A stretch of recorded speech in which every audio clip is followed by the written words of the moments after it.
Hi, I'm Trent Burton, and welcome to Camp's first ever episode of The Summit. It's my pleasure to be joined by 6 talented and amazing designers today. We have Emily, Paul, Riccardo, Casey, Lauren, and Elle. So I noticed you all had different ways you kind of got into the business. I think one thing that maybe drives me as a creative person sometimes is when a project comes in, I start looking for certain things about it that I know I can make something out of it. What do you guys look for in a project when it comes into you? It doesn't really matter scale or scope. I'm more interested in what you see as the opportunity. So something that really excites me is when there is the opportunity to solve a problem that never been solved before. So when it comes to invent something that ideally help improve people's life, but otherwise is a space that is quite new and you need for the first time to tackle certain challenges. That for me is super, super exciting. And you get to push a little bit the boundaries of what is known. And so it sounds to me like you're looking oftentimes to invent a solution rather than just sort of put something you've already have thought for. Yeah, let's say that when you work with latest technologies, in a way is easier to innovate because you have new ingredients that you can use to solve certain problems.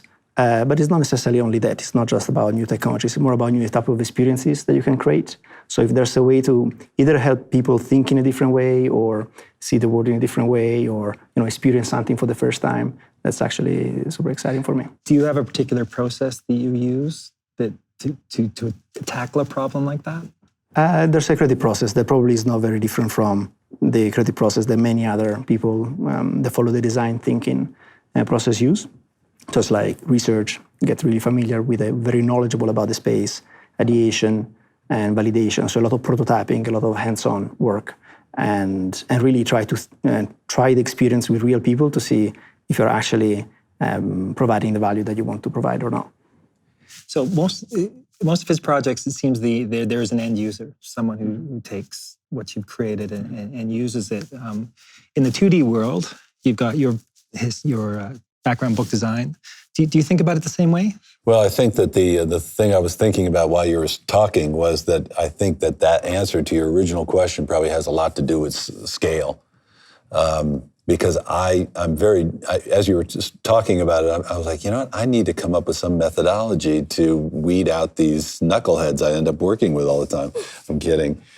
But, for me, there's smaller projects, so it's more like, oh, there's another project from They Might Be Giants. Let's do it. It's much more intuitive, probably. But I think that has to do way more with scale. A book cover. Well, look, you mentioned book covers. You read the book, so that is definitely a filtering mechanism. I don't want to read. There's a lot of stuff you don't want to read. If you don't want to read it, I don't want to be doing a cover for it. Over the years, I've found that I read a lot, but I only read books that I'm designing cover for. So it's a weird way to filter what you read, but you're reading all the time anyway. So it's really important to make decisions about what you're going to read first in that particular situation. But Emily's got a situation at Pentagram's very different, and it's been interesting. Well, it's been interesting. Hearing how projects happen and how, when a project comes into Pentagram is a very different type of situation. Dear? I'm very curious to know what you mean. Well, the phone rings, and often, apparently, and the partners sort of jump on projects is the best way I can describe it. From what I hear, they should have like I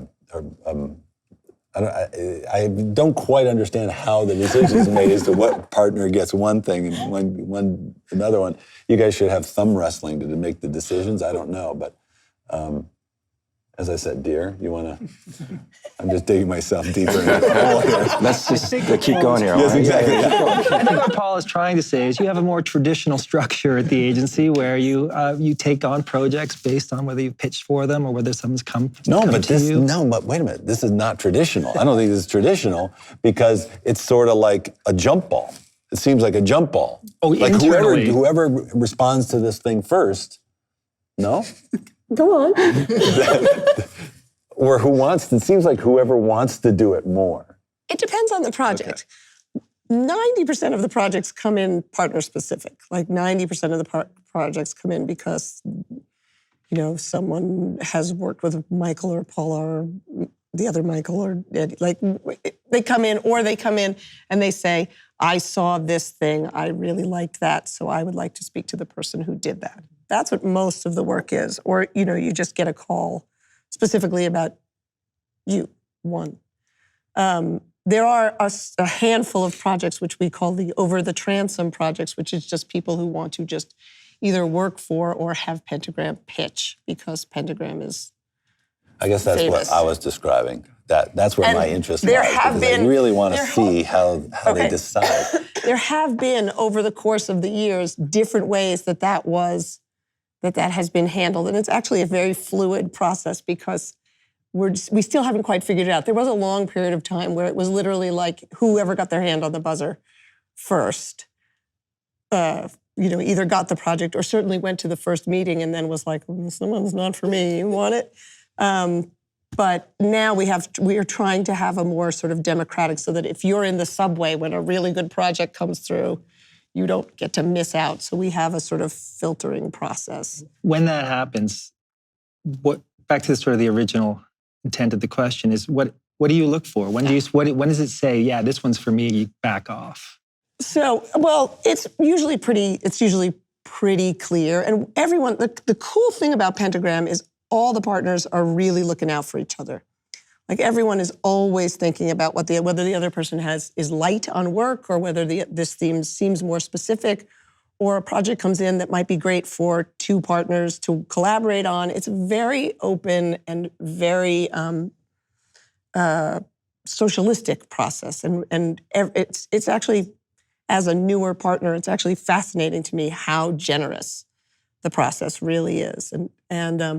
But when projects come to me, because I've sort of gotten into this niche of sort of entertainment industry and some amount of comedy, like when projects come in that feel like that aren't directly related to me, they usually get sort of pushed over to me. But a lot of projects come in, and what I want when a project comes in, when someone calls me specifically, is someone who I want to do good, smart work for good, smart people. Like that's my goal in what I do moving forward. And it has to be something that interests me, that feels alive, that has can have a little bit of wit, which doesn't mean it has to be funny, but has to have a spark, and has to be something where we can bring to it something other than, what color the box it comes in is. Lauren, as a freelancer or someone who sort of, does their work based on what comes in, what's that philosophy for you? Because I imagine there are paying gigs and there are gigs that you get excited about. Is there a difference? Yeah, it's interesting. So I do a fair amount of client work, and like you said, as a freelancer, it's kind of whatever. I have very little control over, usually it's either like a flood or like maybe a little bit trickling in at a time. So I tend to say yes to most things, but I'm a big kind of self-initiated project person. And because the thing, I do hand lettering, and so I'm a commercial hand letterer. So a lot of the projects I get hired for, I have no control. Like the copy is predetermined. They pretty much know what they want. I have a pretty defined style. So oftentimes I do find myself doing kind of the same, like just executing. And I can definitely do that. And I really enjoy lettering. It's very therapeutic for me to focus like letter form by letter form. It's a good way to slow down. But because I went to ad school, the thing that excites me is like the idea behind the project, and if there's an interesting concept or a surprising way to, tell a story. So for me, I think I use my passion projects to do that. So I guess it's kind of a balance. I do a lot of passion projects because my boyfriend always jokes that the way I take a break from work is by working more. And I don't know if you guys do that too, but, just doing things for fun or doing things. I think I agree with what Emily said about, having a little bit of wit, and especially when the copy is predetermined for me, I don't always have the luxury of being able to be like, you should probably change it to this. Like I've done projects where there's like a grammatical error before, and like the copy is pre-approved, like I'm the letterer. I did just work on a really cool project. I don't know if this has ever happened for you guys, but my ad teacher used to teach us that you pitch 3 versions of something. You pitch the boring version, the crazy version, and then they usually go for like the average version that you pitch.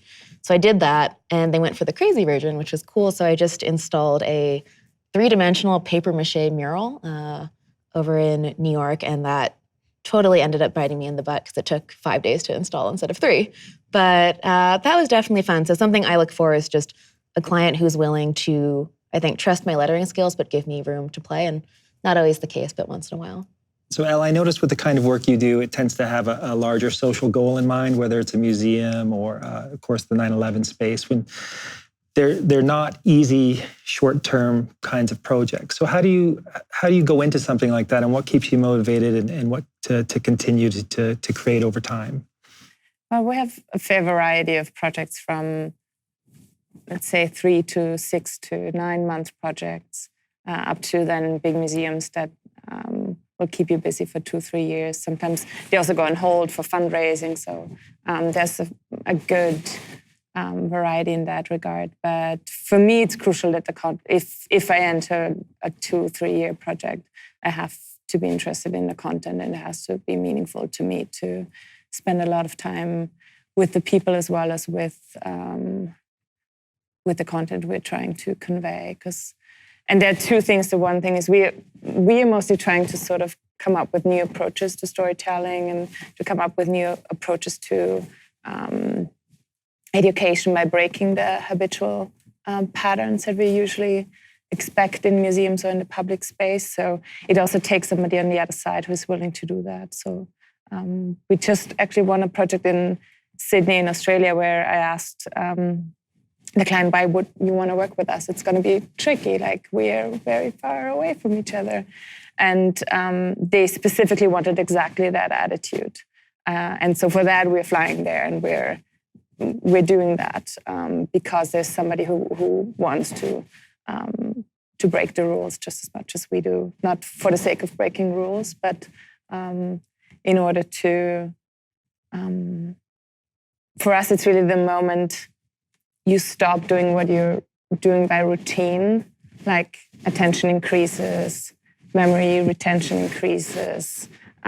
That's where, for me, the spark is there.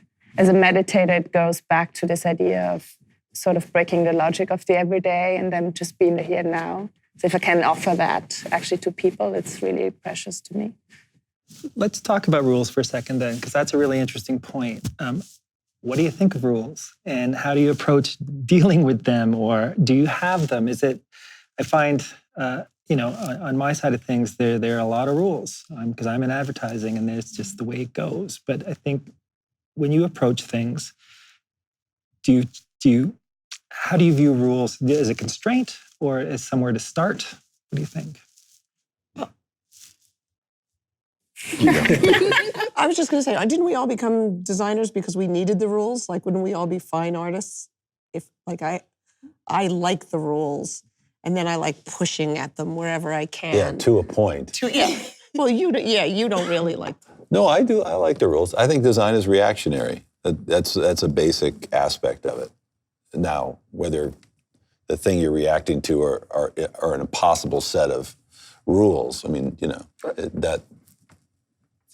No, go ahead. I was going to say, reinventing the rules is really interesting. Like, you take the rules that you have and you find a way to sort of change what they are, or sort of find a way to redefine what that rule is. That's sort of the exciting reason for rules to be there. I guess they're meant to be broken. I think that's what I was referring to when I was talking to you, is you've got a really, at Work&Co, kind of an interesting model in that you make products, you make things, digital things, but how do the rules affect that?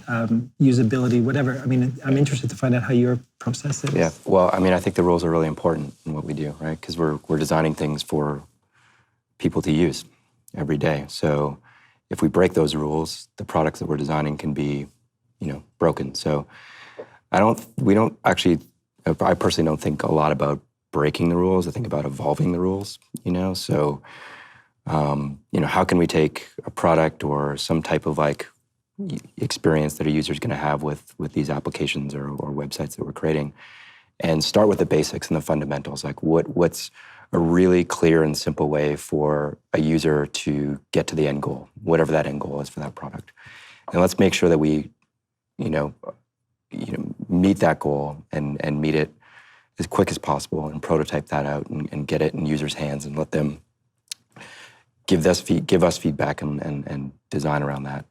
And then once we nail those fundamentals, then we can evolve it and push it and try to break the rules a little bit further. But I think we don't talk a lot about breaking the rules, just more about like evolving design, I think, user experience design. So is your process iterative? Do you continue to just work your way through? Yeah, we tend to, when we start a project, when we get a brief or a strategy from a client, as quick as possible, our goal is as quickly as possible to get into prototype and put something in front of users, because at the end of the day, like everything that we do, everything that we create is for people, is for users. So the sooner we can get something in front of them and get that feedback, I think the better that product's going to be. And then we just iterate on that. And we prototype. Every project that we do is like really deeply involved in prototyping. And we have a belief at Work&Co that we prototype when we don't present. So we don't show up to client meetings with big, elaborate keynote presentations. We come with the products and the prototypes and put it in front of clients. And that I think the sooner you can get something in your hands and use it, it just makes a lot more sense in terms of like. Why do you think it's different for products? Because I think maybe others around the table, if you said, I'm going to put my ideas in front of the consumer, so to speak, early on in the process, that would be the worst thing you could do, because it would tend to make them, death by committee, so to speak, water things down. Why is it so different in what you do? Yeah, and I want to be careful how much I talk about user testing, because I think a lot of what we do too is you have to use your instincts, and there are certain products and certain things that we're designing that we will use our gut and our instincts to design, because we're users too, right? I think the reason why it's probably a little bit more important in our field is because the users have to be able to achieve a goal. If you're designing a banking app, right, and your goal is to, use that application to manage your finances, if you can't do that, if users can't do that, then that's a failed product. So I think it's really important and critical for us to get a lot of feedback from users through that iterative process. Do you work the same way at Microsoft? So Microsoft is big, so different groups work in different way. Like on campus, there are 44,000 people. So it's like, I'm sure that people do things different. I'm sorry? 44,000 people only on campus. Wow. 54? 44. 44. Oh, 44. 44, right, sorry. Yeah, it's a lot of people. So I think in general, when it comes, so I used to work in advertisement before and then in product design. And I think that, so it's very different if you're doing a campaign versus if you're doing a product. Both because one, you pay people to see it, basically, and the other, people have to pay to use it. If you do a product, people have to pay. And also something that people keep on using versus they're exposed once, right? So there's very different type of, experiences and products. Something that is very important that you were touching on is design research as a field. So often there is a little bit of reaction against design research because it sounds like you're asking users or people what you have to do. That is a misunderstanding of what it is. So when Ford said, if I ask people what they wanted, they'll say the faster horse instead of, he came up with a car. So talking to the users or, customers, however you want to call them, is about sometimes understand their needs very deeply, their context, their situation. Some other times is to test if the solution you're proposing leverage on other capabilities. That's when, talk about accessibility or usability. You want to do something and your assumption is people understand how to use it. If they can't, it doesn't work. So it's something that you can test. It's different than creating a movie or even creating an experience that creates certain emotion. You don't ask for creative direction to the users. Your role as a product designer is to know best. But you need to really see your users as a way to validate your ideas as fast as possible. So the process, I think, again, is similar to human-centered design. So generally, you try to become very, very knowledgeable about the space. You do research, you learn about the user, but that applies also to campaigns. You want to learn about what's been done before. Who is the audience for what I'm doing. And similarly to products, you want to know. You want to do a marketing analysis. You want to understand what else is out there. What is the real problem? What is the root problem that you're trying to solve for certain people? Also, you want to better understand your company and what are your goals. And then you come up with a lot of ideas. But you don't know if these ideas work or not. There are assumptions. No one can know. So you go into prototyping as soon as possible because you want to test if your ideas work. And testing with users is one of the different ways of getting feedback. El, what's the process for you? Because you seem to be, you're sort of the outlier here in the sense that what you do, while very much about, a little bit. And so I wonder how, hearing both sides of that story, where do you fit? Or how would you do it? On both sides a little bit. Well, coming from Europe, in Europe I had this classic sort of process where you get the brief and you disappear and you come back and you hope you have a similar aesthetic sensibility, etc. And then if not, then it lands in taste discussions. Or if you have a more dispersed stakeholder group, then sometimes they sort of fight over their tensions on the platform of the design, which both I think is incredibly painful. So when I joined Bruce Ma Design, I really enjoyed their process that starts with research, sort of in that field too, but then does a lot of stakeholder interviews, individually, group workshops, whatever is needed, depending on how complex it is. And then for me, the magic sauce is really before you even start ideation, you synthesize this and present those insights back, but translate them basically into design guidelines. So it's not only the synthesis around the core insights, but also what they actually mean in terms of design principles. And I want to get that signed off from them. And I want to have the whole stakeholder group in the room.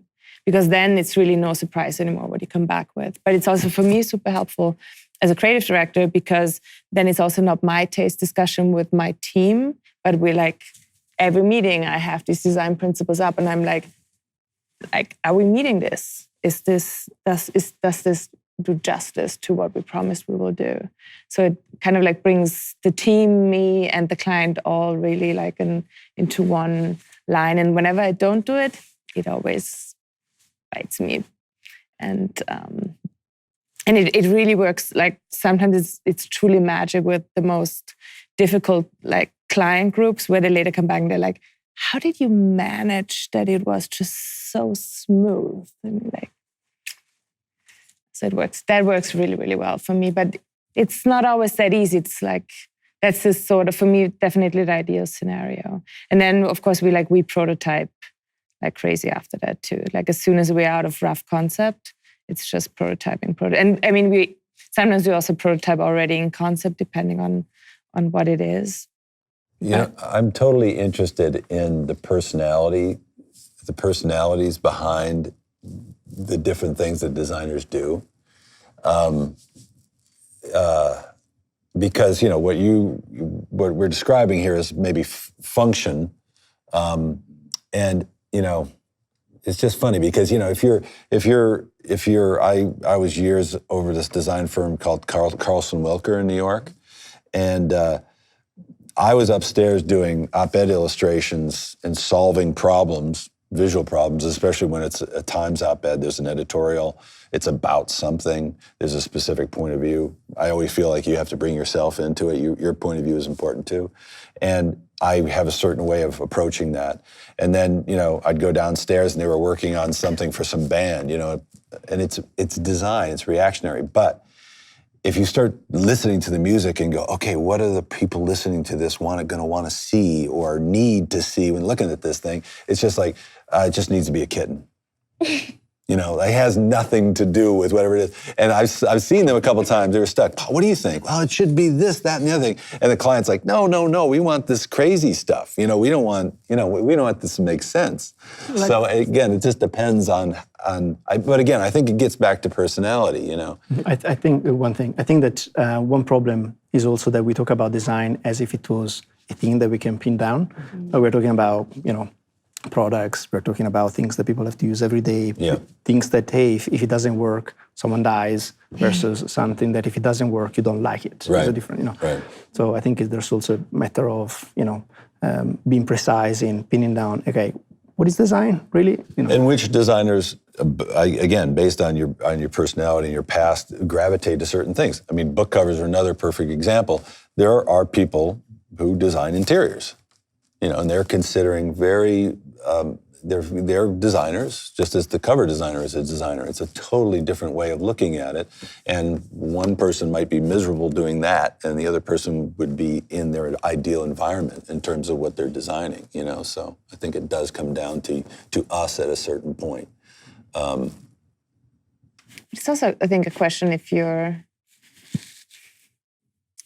in the more like maybe graphic design realm, if there's a sort of a personal style with some feathers, so to say, or if it's more about, and especially if you're more or less a one-man show, you kind of bridge a little bit more the artist-designer boundary. While for me, like with having a whole team, like for me, funny enough, other people see sort of a common thread through my work and through the aesthetic. I think it's very driven by for whom it is, and I really try to sort of get under their skin. But of course, at the same time, there are things like my work is usually pretty vibrant. There's usually sort of an impact to it, and it's also the kind of clients that I attract, and it has, of course, a lot to do with my personality too. So there's, for me, with like this like Spanish passion, and then there's this like rigorous German like grid, logic, efficiency, structure, and then let's break it and go like. So, I mean, you attract also people with and projects who sort of like want that energy too. How important is it for you guys to, even on some sort of subconscious level, for there to be some of you in what you do? I mean, I think particularly someone like yourself, there's a lot of you in what you do because it's very much style-driven and it comes from you. I think someone like yourself, Casey, would be a bit harder to do something like that. Is it important? Does it matter? But you touched on that. I mean, that you have to feel your way sometimes, even within. I think it matters. I mean, it may not come out visually,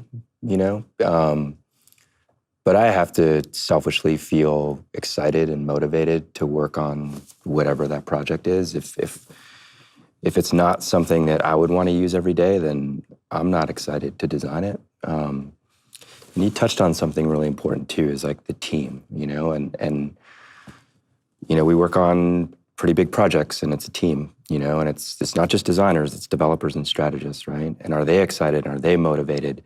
And can they see themselves in that work too? And I think that's one thing we think about a lot too. And it's back to your question about, what motivates you to take on a project. And one thing we always ask ourselves as a partnership group is this good for the team?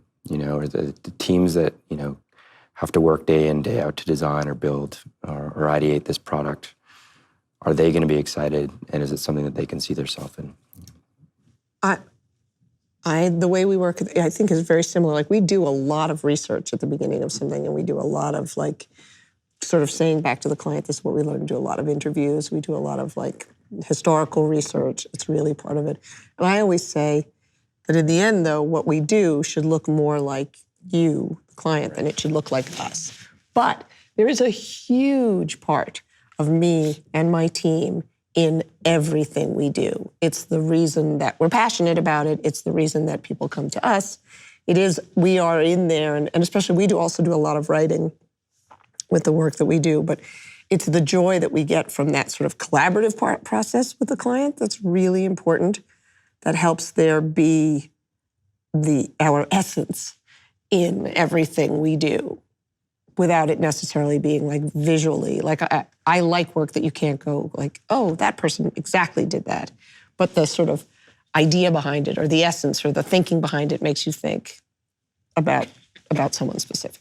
That's what we try to do with all the projects we take on. And that's why we take on certain projects where we feel like we can bring what we have in our souls into what the story someone else is trying to tell in a good way that sort of evolves or enhances it. is it going to be a great experience?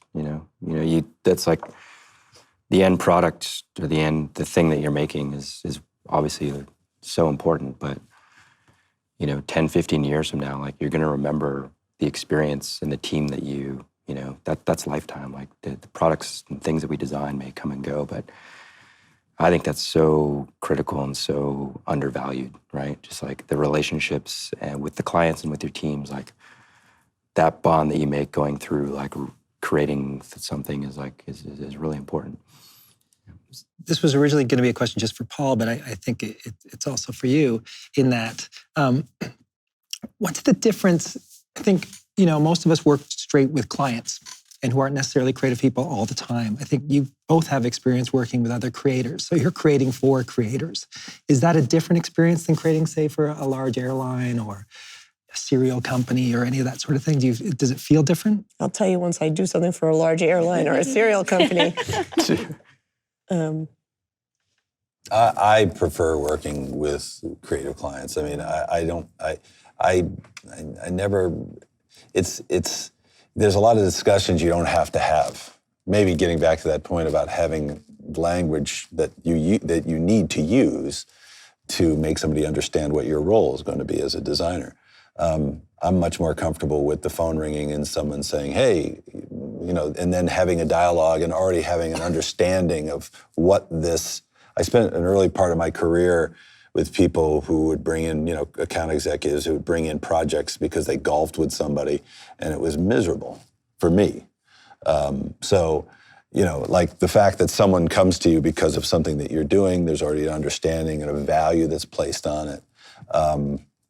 Because, I don't know if everybody would agree, but I think design is more valued now than it ever has been. But maybe it's just the graphic designer talking at the table talking, but the world at large doesn't care, about design, I feel. I think that's changing. And I'm curious to see what some of you have to say about that, because I think it's misunderstood.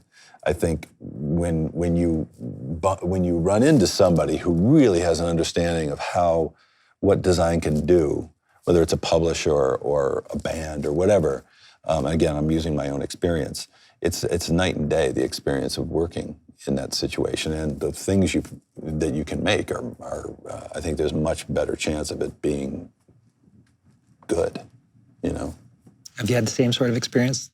I really like working with clients who are creative and who are, again, mostly what they have to be is passionate about what you're doing, like, and interested in the dialogue.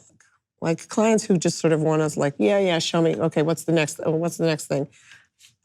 That doesn't, one, produce good work, or two, really interest me. But a client who's really interested in sort of getting in there and having the conversation with you and letting you sort of bring something to the table that isn't exactly what they were thinking, and they understand the creative process, is really terrific. But I do have fantastic clients who are creative within their field that isn't just about like being in a creative industry like a TV show or a band or something like that.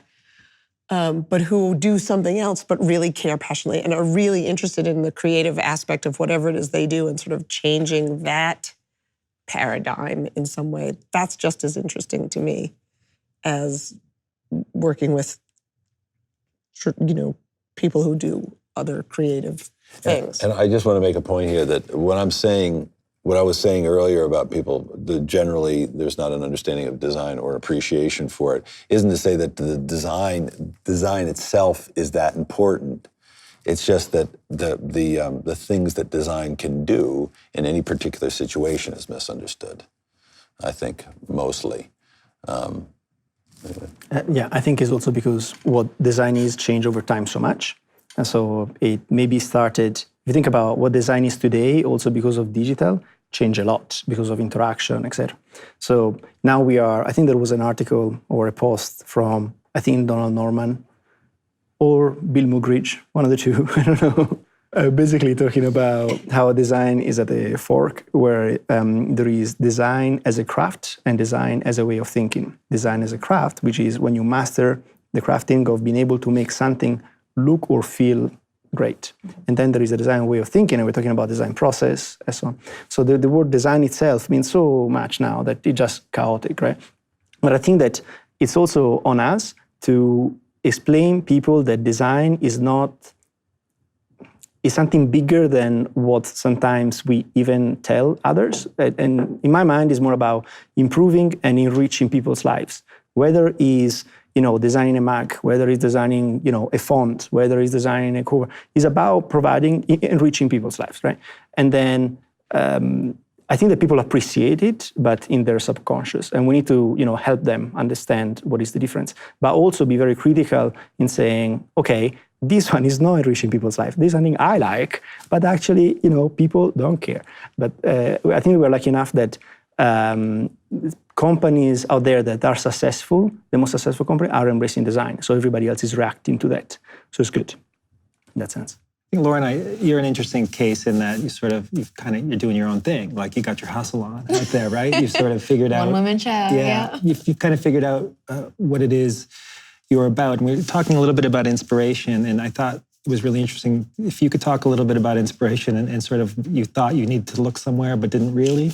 Oh, you looked at the title of my design talk. I did. But it's just, I think it's a really interesting way because you're all, not to co-opt the conversation here for a second, but I think people are always told to look, you've got to look afar and it's got to be a grand sort of gesture or statement. But I was interested to hear how you approach it. Yeah, definitely. I mean, I think when I was younger, I would think of inspiration as purely aesthetic. Like you would look at other great designers, you'd go around to museums and galleries and you'd kind of collect this kind of archive of visual inspiration. But I think because I went into advertising, I ended up drawing a lot of inspiration from ideas behind campaigns and that kind of stuff. So less aesthetic and more just conceptual. And so my whole premise as a designer has been, it's kind of like the lazy creative's guide to coming up with good ideas is why go search for it when you yourself as like a living human being, you have like this gold mine of experiences and emotions and feelings and things that have happened in your life that are true for you that probably are true for other people too. So my whole thing is just like, you don't have to search far and wide. Like you can, and I think this plays into product design. This plays into digital design, or even like for me, I'm an illustrator. You can, if you're solving a problem for yourself, you're probably solving it for a lot of other people too, because we all have different backgrounds and different experiences, but there are like some pretty common shared human experiences, and you can definitely use yourself to, draw inspiration for your work. So a lot of my client work, because it's lettering, and you were talking about rules a little bit, with, being a commercial hand letterer, I do have some pretty tight constraints because clients are technically paying me to make something look nice, but it needs to be legible at the end of the day. That's the most important part. If it's an ad campaign, I can try to pitch something a little bit, more decorative or artsy or kind of a different kind of type style than they wanted. But usually, clients will pick your least favorite sketch. Don't know why. But they'll go for the safer one, or they'll ask you to kind of trim it back. And you're like, why did you hire me in the first place?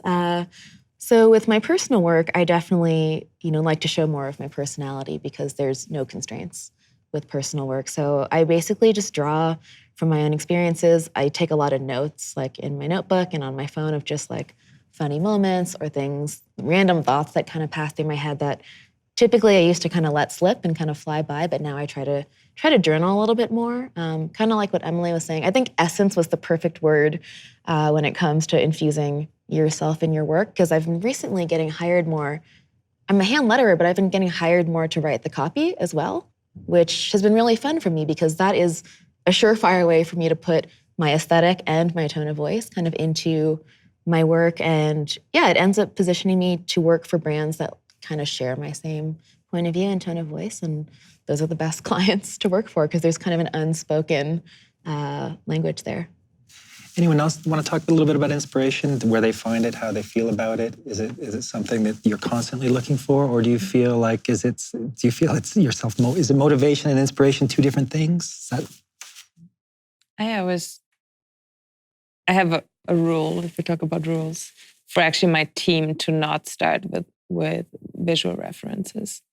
If we're talking about concepts and ideas, because then it's just a stolen variation, but sort of really come up with an idea from other that is not from the visual realm, and then just use reference in order to make a point about the look and feel or something specific or etc. And I think that it's important. And when I was still teaching in Germany, it started with all the design blocks, and then they would that's where they all got their same inspiration from. And I still love today when you know exactly from which school somebody's coming from.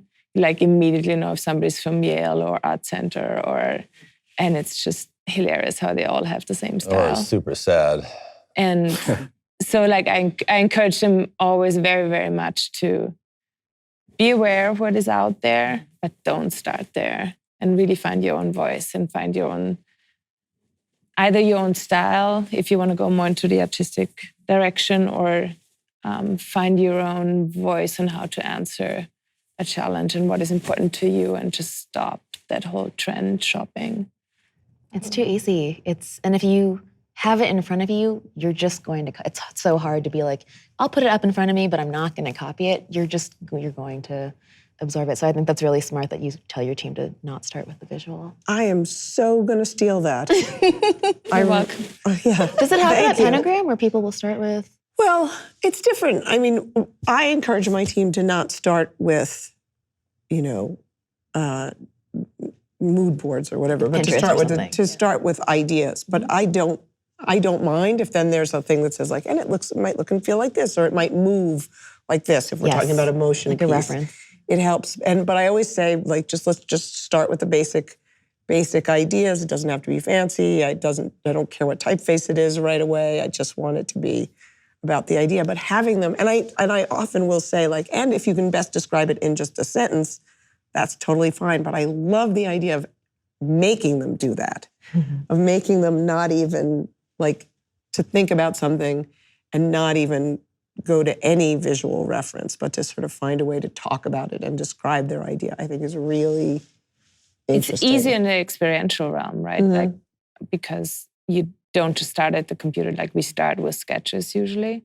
And that's the thing I forced him to, like to come, like I need a visual sketch. I want a title, I want a one-line description, and you have your sketch, and then you add, if needed, like the visual references to it. But it really comes out of, for me, it comes a lot from reading, for example. It's really interesting when I read, I usually I develop a lot of ideas there. But having them be able to talk about an idea really makes the idea a little bit deeper, I think. And even if it's a logo, if it's not experiential. Yeah, but again, though, I'm sorry to cut you off. Oh, sure, I'm used to it. I think a lot of the mood board stuff is it's just a shortcut for time. That's why people do it. I think it's very difficult to really develop something from nothing, which we always want to do. But you're on the clock. It's also never from nothing. I mean, No, I know, of course. Don't get me wrong. I love mood boards. I think they're great. And I think that's inspiration. Like if you're thinking about something and you want it to relate to op art, spending time diving through and finding op art things that, sort of. Well, yeah, and that's my parents, when I was growing up, had like filing cabinets on flat files that they called their swipe files, which is basically Pinterest, but in real life. Sheets of paper with a whole folder that just said butterflies or whatever. But it's sort of fascinating how that's changing. You just see it, and no one says, "Oh, the blogs are dead. Now it's all Pinterest." You just realize it at a certain point. It's not even Pinterest anymore. What is it? Do you think it's Instagram? No. Oh, no. Pinterest, I guess it's still. Well, I guess it's Instagram too. Well, maybe I didn't even know that. Okay. See, we need to be told as these things happen. But there's the visual library over at the New York Public Library. You can go in there. There's a room that's just like somebody has made this enormous morgue over there, pulling things out of magazines for dozens and dozens of years. And you used to go over there and go through that stuff and look for stuff. I used to go to, I still do, go to the library and just, after you've read the book or whatever it is you're doing, and just start randomly pulling books off the shelf. You know, something that has absolutely nothing to do with what it is that you're doing, and then you see something, and then it can lead you somewhere. Yeah. Again, it's probably the same thing, but I do think it has to do with time, though. You know, it's a shortcut. Yeah, you just hit on something that's kind of similar to how we view inspiration. Like in digital, there's not really much of a history to draw from, you know, for inspiration. I mean, where is it anyway? It's been around for 10 years, you know. So there's really not a lot for us to look at to be really inspired, and we don't create mood boards because we're making something digital, right? So for me personally, like I find it in other forms like architecture and product design and graphic design and music. Like it's not really a part of our process, but it's important as a designer to be inspired, right? So we often look for it in other mediums, not within digital, because it's just there's not much history to draw from, you know? And it's just changing like every month. There's something like new happening in digital that it's hard to stay relevant. So I know that something that is interesting about the table is that we really see design from different perspectives, right? So I think that is something that enriches. And the contribution I want to make in terms of the type of design that I see, and the type of design that I'm passionate about, is the idea that, hey, through design we can advance human experience, right? So we can use design as a way of thinking to advance what the experience is for us. And if you think about it that way, it's interesting because there are sorts of inspirations that are maybe not conventional, that are science fiction and magic, which sounds stupid, but actually it is, because science fiction and magic are ideas, is people imagining what the future could look like, either based on science or just free of any limitation, right? So how, someone thought that, hey, being able to move the cap just with my mind would be interesting, right? That's crazy, but that's an inspiration, that you can trace it back to, okay, why someone thought about that? Why was that interesting? And the fact that so many of the things that are happening today actually were in Star Trek is not a coincidence. It's because one affects the other. There is someone put out there in imagination, then there is someone who has certain technical capabilities and draw inspiration from those because they saw that TV show when they were kids, right? So it's actually quite interesting to think about it. So for something like HoloLens, which you worked on, first of all, what was the problem at hand that you were trying to solve? And second, where did you find inspiration, or where did you look for inspiration? So a project like HoloLens, there are many, many people that worked on it. And in general, the idea of holograms or augmented reality is something that has been, in literature or science fiction for years. Everybody have in mind the idea of Star Wars holograms and whatnot, right? So there is in the collective imagination, there was already the idea that, hey, one day we'll be able to see digital content, for example, a map around this table. It's not something new. It's more about when are you able to make that happen? And there's a convergence of technologies that make it so that certain things that we always, that we have been imagining now can happen. It's interesting to see how the gap between fantasy and science fiction and reality is kind of closing down. So we think about self-driving car. Oh, we have self-driving cars. What's the difference between science fiction and fantasy? Science fiction is rooted in science. It's something that potentially can happen. Mm-hmm. A fantasy doesn't have to be rooted in that at all. But it's still super fascinating, right? Because if anything, it means that it's something that you wish without being constrained by any reality, and that's actually pretty nice. Mm-hmm. So I think that there are certain things that at a certain point can happen. The idea that you can talk with technology is something that was possible, or people thought about it many, many years ago. It just happened now that maybe we are getting there. Same thing, virtual reality. There was a wave of virtual reality, a few decades ago, but the technology was not quite ready to make it happen. Maybe now is going to be the time. Maybe not. We're still waiting for flying cars. We're still waiting for hoverboards. But it's interesting because that imagination represents people's desire. So maybe someone will want to, if someone cracked the hoverboard, probably someone would want to buy it. But isn't there a hoverboard? I thought I saw one. I mean, it's on this very specific it was a car commercial, wasn't it? There is, I'm not aware of all overboards that have been made, but the one that's seen is basically using magnets on top of a specific surface. Yeah. So, but you can imagine how, there are certain futures that are going to be possible. One question we should ask ourselves, what is the future that we want to live on? Because there's, science fiction, there are horrible things that we have imagined. For example, one that makes me laugh is time travel. Apart from Back to the Future, I cannot think about a movie where it doesn't go wrong. So I feel like before we make that happen, we should, have a good story of what's the deal, because it seems like someone dies. Yes, or a lot of people die. I would take a time travel machine right now to go back a couple of years. Yeah. So it's also interesting to look back at, for example, ancient Greeks or Romans, the idea of the gods that they had.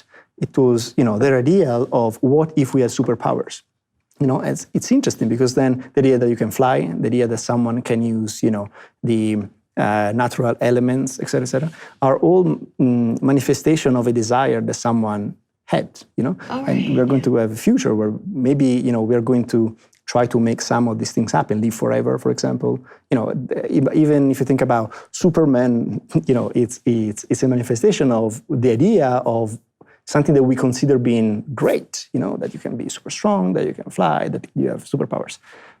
It's fascinating. Okay, I'm just going to say this. If there's somebody at the table who's going to fuck up our future, it's not me. So how much of this shit do we need? So it's actually interesting because... I say this because I was just watching a sci-fi movie, the X-Men one, where they have to, Wolverine is sent to the past to stop them weaponizing Raven's mutation ability because it creates these sentinels that destroy the world. Again, bad things happening when time travel happens. I think it's super interesting, and people need to talk about it. That is, for example, what, now there's a lot of conversation around artificial intelligence. Right? Unless we talk about it, things will just happen without necessarily having the conversation at the table.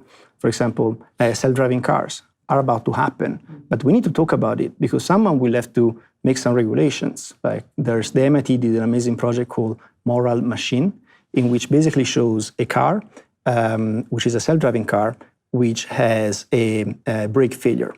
And the car needs to decide whether it's going to go straight or intervene. If it goes straight, it knows that will, let's say, kill 3 people. If it goes on the left, something else will happen. Yeah. We need to have a discussion, about, hey, what do we want to happen, right? And artificial intelligence is another case. So as designers or creators or innovators in general, I think that we have the responsibility and opportunity to influence what's happening to create a desirable future scenario. We need to have in mind, hey, we need to steer the boat towards this direction or this direction. Well, that brings up another question about the hive mind mentality. And when we're talking about these big teams you're talking about, I think there's a much greater chance that, ideas that might have future consequences. I mean, I just did an illustration for the Times. This relates, it doesn't, maybe it does. About this group that's sending messages out into outer space.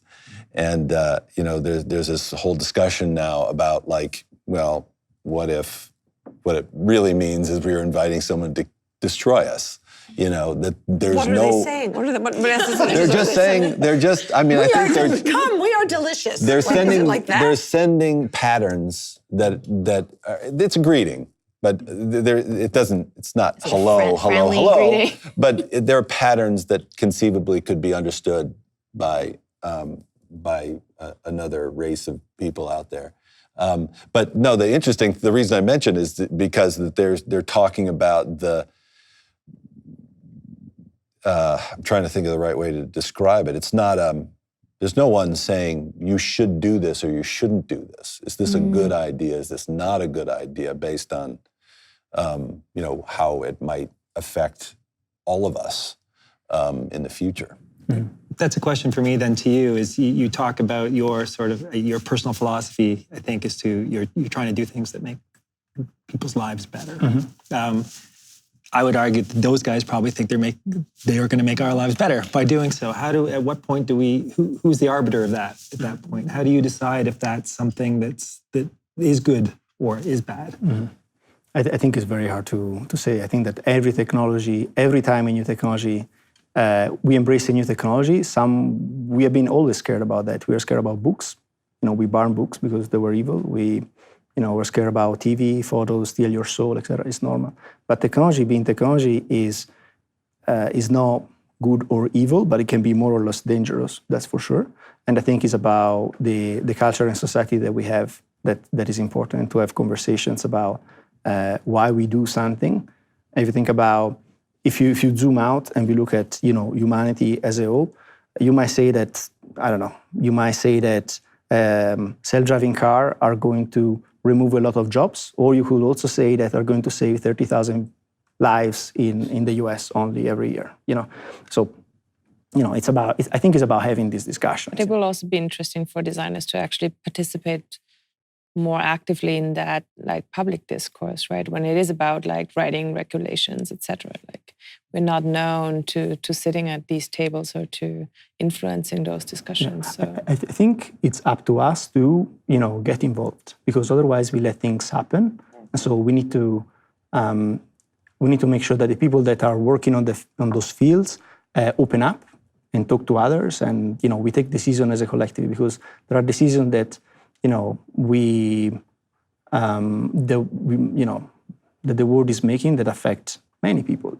Has always been the case, but more and more we feel like we are one village, and it should be an opportunity to become a collective intelligence that discuss. But yeah, it's definitely complicated. It's not easy. So I guess ultimately the question becomes, maybe for each of you, is what role does or can or design should play as we head forward? As designers, I guess, maybe even as individuals, where do you see design headed, and how can it make the world a better place? Just one comment, or in that realm, before so many years where disruption was the golden word, and we had so many conferences, and I don't know, under that title, and it was the sort of seemed to be the magic sauce for everything. And I think designers really forgot about the consequences too, and who are actually the parts of society that cannot potentially actively engage in the consequences of the disruption in a positive way. And I think that's the other part where we should become a bit more aware of, that we're not just designing for millennials and for digital natives, etc., but what are the wider consequences when parts of society or acts in society start to reside only in the digital realm? What are the wider consequences for the people who don't participate so easily? But you know what? None of us, no designer knows what the consequences are. I mean, I'm a designer, but I also know that designers can't help but design, and that any problem that's solved, some unexpected things come out, always, and it's just always going to be the case, isn't it? I think. But we don't need to necessarily just ignore it. It's also it's almost just also another problem that we might have answers to, and that we might think about, but it's so easy to even not to ignore it and to not think about it. And I think part of what we also in the political realm experience right now is also a consequence of that ignorance. Well, what you're talking about is perpetual. We're always going to be perpetually needed, because whatever we design is going to fuck up, and then we're going to have to figure that out. And then we figure out the mess. Exactly. So cheers. That's a great way to end it. So thank you, guys. I appreciate your time. Thanks, everybody. Thank you.